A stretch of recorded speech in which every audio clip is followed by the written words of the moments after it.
Hi, it's Therese and Lostinpaper, and I've got a Cards4Men image card for you today using this cute elephant from the Cats Les Jungles set. And I thought it'd be, I don't know if you've seen the look on his face. He doesn't look very happy at all. And I thought it'd be fun to create a really sort of happy birthday card because not everyone enjoys their birthdays, and I thought this would be a nice way to cheer someone up. So I've die cut the word happy. This is a die-namics MFT die, and it's actually kind of a window die. And what I'm doing now, this is the stamp, the elephant stamp. It's actually a red rubber stamp. It's not a cling stamp. So I'm using some repositionable adhesive and picking it up with the lid of my Misty.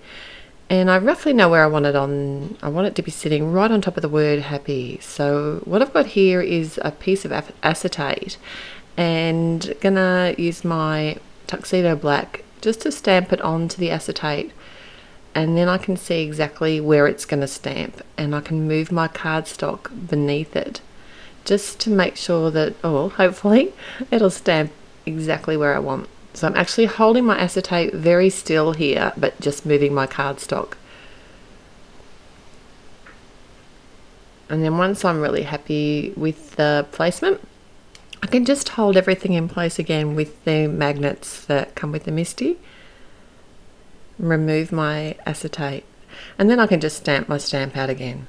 And then once I've finished stamping, I can just rub the repositionable adhesive off the plastic on the Misty. It won't harm it.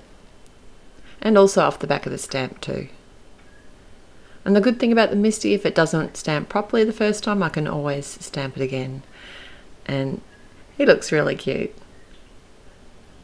So I did decide to colour in with some Prismacolor pencils, and these stamps have a lot of sort of inbuilt shading. The artist has drawn where the shadows are going to be, so it makes them really easy to colour. Before I blend out my pencil, I actually add a couple of layers of colour first, and then I can just use the Gamsol with a blending stump to blend out the colours. And what I like to do is just make sure that I leave some white on the actual image, and that just looks like a highlight then. And then another thing I'll do is, after I have blended it out, often I'll come back in with my darker colour pencils and just top up the shaded bits, because sometimes I rub away more of the shading than I anticipate doing. So I thought it'd be fun to make this word happy nice and bright, and I've got out my Copics and just colouring it in really simply. And simply laying down the colour, going over it a couple of times just to try and get rid of the lines. But if you're used to Copics, and you do know that they do dry a little bit lighter than what your original colour is that you put down, if that makes sense. So I'm not really liking the look of this, but anyway, while I'm thinking about what I'm going to do, I'm decided to add a balloon, because what unhappy elephant wouldn't be cheered up by a balloon? And I've got, this is from a Simon Says stamp set called Farm Animals. Oh no, Birthday Farm Animals. It's a really cute stamp, and I'm doing some selective stamping, so masking off the area of the stamp that I don't want, adding the ink, and then removing the mask before I actually stamp the image down. So I thought it'd be funny to have the balloon tied to the little elephant's tail, and not that that's a nice thing to do, but I thought it'd be funny on a card, and just use my Copic multi-liner to draw a string on the balloon and a bow. And I did use the orange Copic for the balloon. Didn't like the way, I just didn't have a light enough orange in my Copic collection to commit to the shading of the balloon that way. So what I've done instead is made the balloon darker and then brought in a darker orange just to add a bit of shadowing.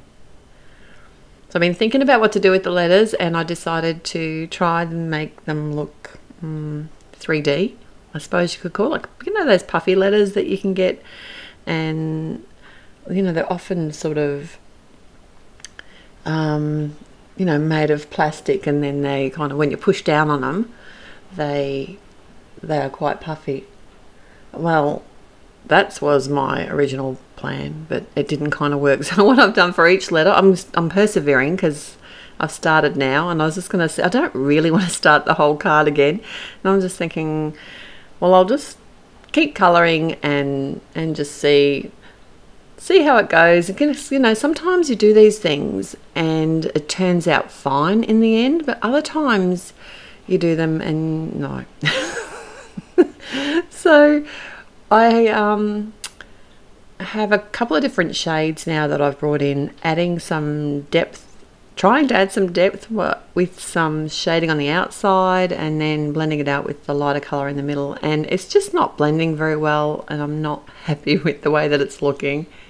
Although I think it looks better than it did with the lighter colours that I had there. It does actually stand out that bit better now, but still, I'm not real happy.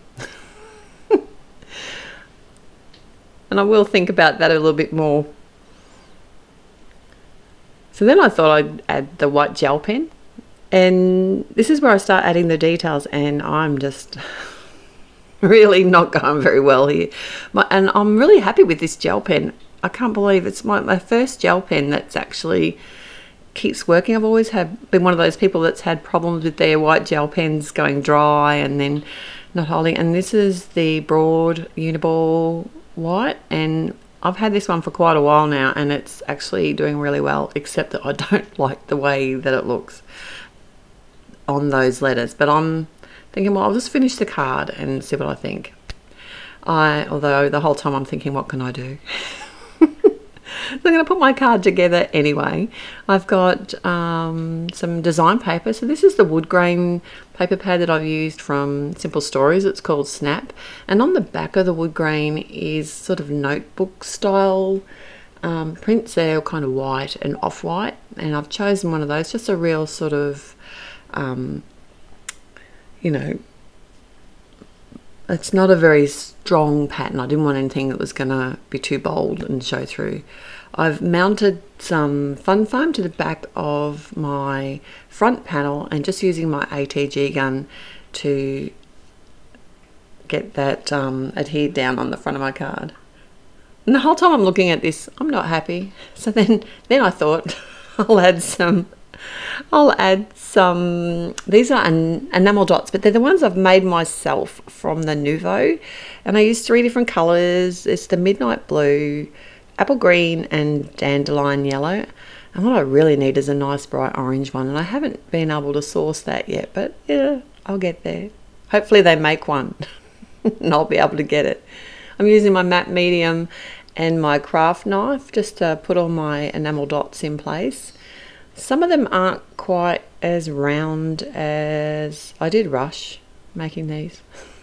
And so what I'm doing is, if they're a little bit oval, I'm using the oval side tucked beneath the panel and beneath the letters. So I've given up on my whole puffy letter idea now. Totally. And this is the forgiving thing about the white gel pen. I don't know if you know, but if you scratch it, it comes off. And it just leaves this really faint sort of residual colour on the Copics, and I love that because now I've changed my mind and all this white gel pen's going, oh, except for the little bit that's on the balloon, so that I can start again.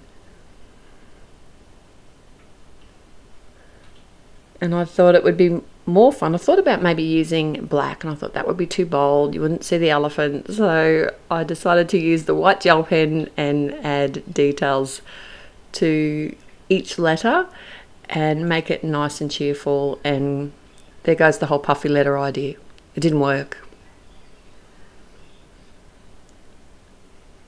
So I just sort of varied up the pattern on each letter.